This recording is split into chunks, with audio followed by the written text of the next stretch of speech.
वर्तमान में मंदिरों में मालाएं टंगी रहती हैं अर्थात जाप टंगी रहती हैं और हर व्यक्ति उन जापों से जाप करता है। कई बार हम लोगों ने देखा कि वह जाप कहीं कांच की हैं, कहीं प्लास्टिक की हैं, कहीं अन्य कोई खोटे सामग्रियों की हैं और हर व्यक्ति जाप तो करता है, लेकिन कई लोग बोलते हैं मेरे लिए फल नहीं मिलता, मैं तो रोज जाप करता हूँ मंदिर में बैठ करके। तो ध्यान रखिए, मंदिर में रखी हुई इस प्रकार की जापों से कभी जाप नहीं करना। आप जब भी जाप करें तो हम तो यही कहेंगे आप अपनी जाप से जाप करें।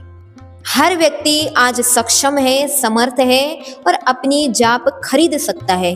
आखिर क्या कारण है कि अपनी ही जाप से करना चाहिए?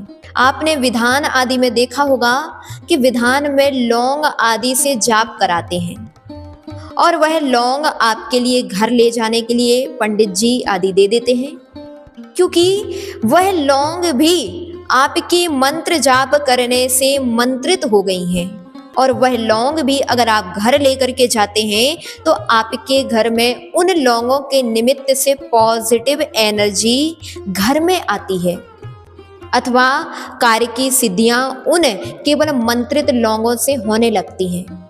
इसका तात्पर्य कि जब वह विधान में एक बार मंत्रित की हुई लौंगें प्रभाव डाल सकती हैं, तो क्या आपके द्वारा रोज की हुई वह जाप प्रभाव नहीं डालेगी?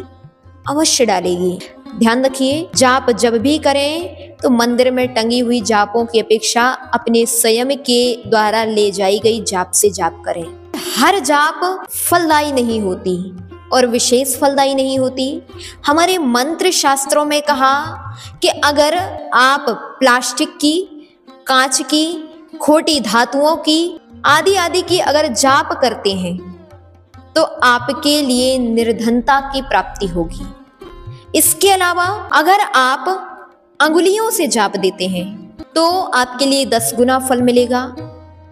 स्फटिक की जाप से जाप देते हैं तो आपके लिए 1000 गुना फल मिलेगा।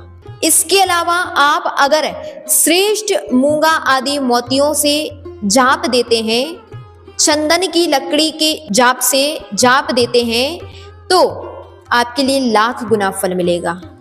और अगर आप सोने की अथवा सूत के धागे से बनी हुई जाप से जाप देते हैं तो आपके लिए करोड़ गुना फल मिलेगा।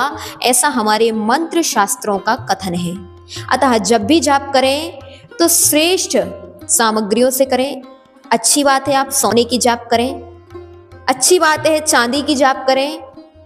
अगर नहीं इतनी आपकी सामर्थ्य है तो कम से कम सूत की, स्फटिक की, चंदन की लकड़ी की अथवा मूंगा आदि मोतियों की जाप से जाप हमारे लिए करना चाहिए। जैसे आप मंदिर पूजा की सामग्री लेकर के जाते हैं, इसी प्रकार प्रत्येक श्रावक के लिए एक डिब्बी में स्वच्छ शुद्ध की हुई जाप अवश्य लेकर के जाना चाहिए और भगवान के सामने वह जाप अवश्य करना चाहिए।